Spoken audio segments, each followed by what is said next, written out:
In the summer of 2012, I was browsing Twitch for a new game to play, and I stumbled upon something that would change my life forever. Sure, I had played fighting games from time to time with friends, either going to the video store and renting them and mashing buttons, having no idea what I was doing, but the thing that drew me into this was the event, the atmosphere, the crowd going crazy, seeing some new mix-ups or new hit confirms or just somebody getting bodied.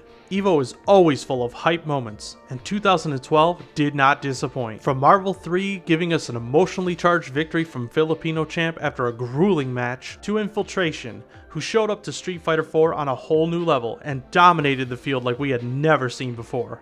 Over the years, I would continue to watch coverage and events like EVO, and even ended up buying a fight stick and a bunch of fighting games so that I could play at home. But at some point, watching the events and even going to them in person, it just didn't feel the same. Something had changed. So I thought I would make this video and try and discuss or figure out why.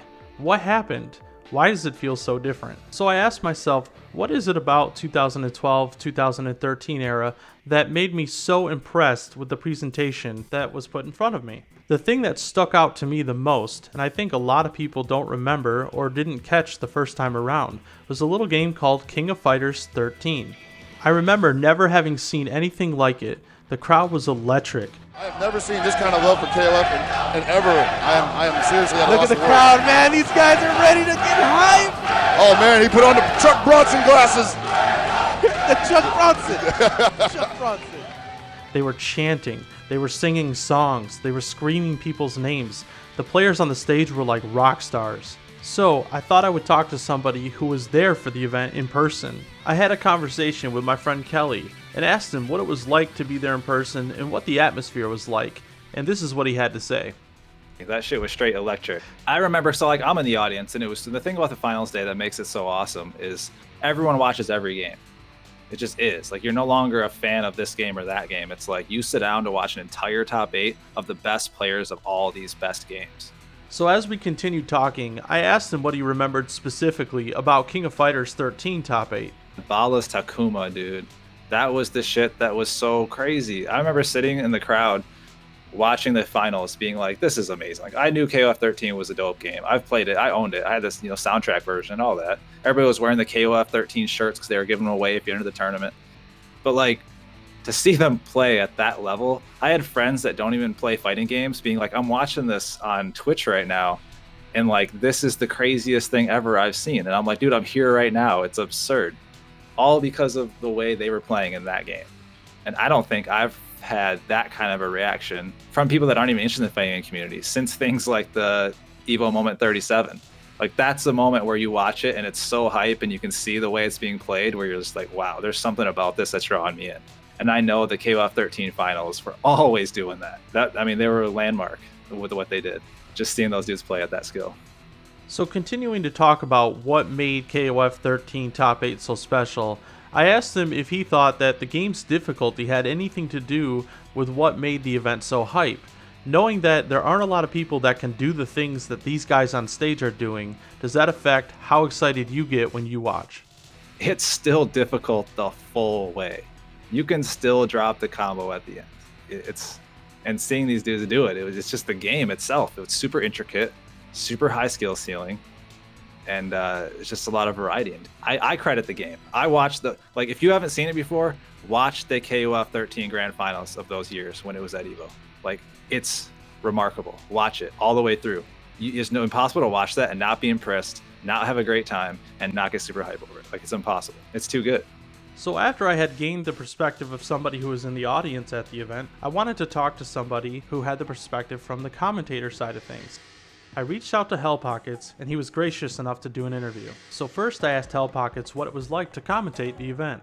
EVO 2012 was actually the first EVO I ever commentated. They just told me to go out there and do what I do best. Well, Mr. Wizard told me to go out there and be informative. That was the first time anyone ever asked me to teach the game to anyone. So the crowd energy that year was actually really cool. The first 2 days was pools and semis in the hotel ballroom. And that crowd was actually really interesting because this was back when they would have everybody just kind of clumped together in corners of the room, and they had like pool stations put throughout the out the hotel ballroom, and this is Caesar's Palace, by the way. So it's not something huge like Mandalay Bay like it is now. And so people were sitting on floors. They're like kind of hanging around the stream station. Like people are drinking. They're just kind of chilling. And so like it's a very casual atmosphere with some really intense stuff going on the screens. And yeah, I fed off of that because it kind of felt like I was at a party and we were just watching people play matches at the same time. And so pool play had a lot of amazing, not only gameplay in there, but also some really good commentary. And full disclosure, I am kind of patting myself on the back here because I did commentate like 95% of that. They didn't have that many backups for me that year for KOF 13. So every time it came time for me to have a break, there was no one to like take my spot. So I literally commentated for like freaking 18 hours. But that was like the beginning. That was like how I knew there was going to be something special happening once we get to top 8, because closer to top 16, top 32, we were seeing some really crazy shit happen. We saw the BBZ versus Haitani moment. We saw Reynolds versus Bala.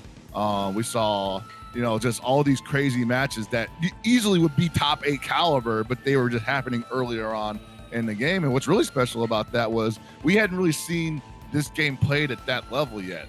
Back then, there was like all this lore about the best players from this region and that region, and they were always arguing over who was actually the best at this game. And a lot of those matches that decided that actually went down that year, but they weren't on stream. So that was kind of like you had one of those you had to be there kind of things, right? But the fact that those things were happening, and there were some really big upsets from that, like we knew that top 8 Sunday was going to be insane, because a lot of the names that appeared in that listing were not the people that were expected to appear by and large. And then top 8 Sunday happens, and the crowd is just massive. It's insane. I have never seen such a gathering for Evo that I saw for KOF 13 in 2012. Certainly not with the constant explosions of energy that crowd just had ready to go. People accuse me of just being a loud and screaming commentator, but what they don't understand was I actually had to do that because I couldn't hear myself. It was that loud in there. I'm over in the commentary booth, and they got me mic'd up, and I can kind of hear myself in my earphones, but the crowd is so loud, it's coming in through my mic. It's literally drowning me out. So I had to yell. After that, I felt like you couldn't really comment. I couldn't commentate a KOF tournament any other way. It was just insane. You had people in costumes and horse heads waving the Mexican flag. You had the controversial chanting of Culero going on in the audience. You had, just everything that you would expect from not just a fighting game event, but a live event. Just like that amount of energy just being put out in the air. And hats off to the KOF community for showing up and just showing love. So as our conversation progressed, I asked Hellpockets why he thought KOF 13 was so hype. Well, I can just say what made KOF 13 more hype to watch than any game at the time. It was a mixture of how beautiful the game looked. That was like the one thing that caught everybody's eye. And how SNK has been, since I've known them, some of the best people to ever convey kinetic force in motion with their games. Everything about KOF 13 was just super over the top, visually, pleasing, not just in graphics, but just in attacks, lighting effects, audibly also. Great audio, great sounds. And these things cannot be understated when it comes to grabbing someone's attention, to take interest in your game. I think that the crowds and the communities being hyped definitely helped, but without them, you still have this really gripping game. You still have this game that just demands your attention. I've noticed a trend with fighting game developers recently in lowering the barrier of entry to video games. I asked Hellpockets what his thoughts are on this and what he thought SNK was doing moving forward. Maybe so the interesting thing about that is like, KOF 14 is probably the closest thing to an OG fighter you're going to get in this current era. While games are courting accessibility, removing input, or like, barriers basically, and like, barriers of entry, they're removing that stuff. KOF 14 somehow managed to toe the line in between remaining true to the spirit of KOF and not making it so hard that new people can't jump into it. Because right now, I got to say that KOF 14 is probably the easiest KOF game to play ever. And at the same time, it manages to capture all that cool stuff you like about KOF. Do I think they're going to move forward and possibly dumb it down? I'm just going to say it. Are they going to dumb it down? I don't think they have to. I don't think it really benefits them to make it that simplistic. I don't think they gain anything from that. What they do stand to gain if they make it like 14 in terms of, just keeping the control scheme the way it is that not only do they get the respect of the community, but they also possibly get the respect of the FGC overall, because one of the things that the FGC is unequivocally agreeing on is the fact that KOF 14 at least plays like the predecessors, whereas a lot of other fighting games have had to make a lot of edits and changes to quote unquote keep up with the times. So I think that it's in their best interest to continue the path that they've already been traveling on. So there's a bit of a stigma with King of Fighters, and some people think that only a few countries play it, so the game's not that legit. Well, this actually isn't true. In 2013 and 2014, Top 8 of EVO was represented by several different countries. In fact, one of the best Street Fighter players of all time, Takedo, made Top 8 in back-to-back years, and in 2014, he fell just short in Grand Finals to China's own Zhao Hai. For those of you who haven't seen the Top 8 of EVO at 2012, I highly recommend you go and watch King of Fighters Top 8 in its entirety. And when you watch it, try to compare how things look and feel and sound back then compared to what they are now.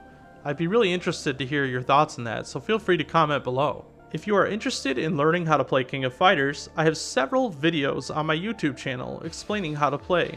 In fact, if you're looking at King of Fighters 13 specifically, I have a new player's guide.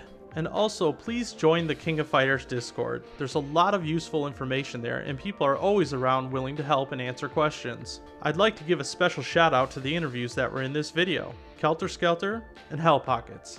I hope you enjoyed this video, and if you're someone who struggled with King of Fighters in the past, I do hope that you'll give it a second chance, as it's an amazing game and it will help you with your skills in other fighting games as well. I'm GR Zurza, and as always, thanks for watching.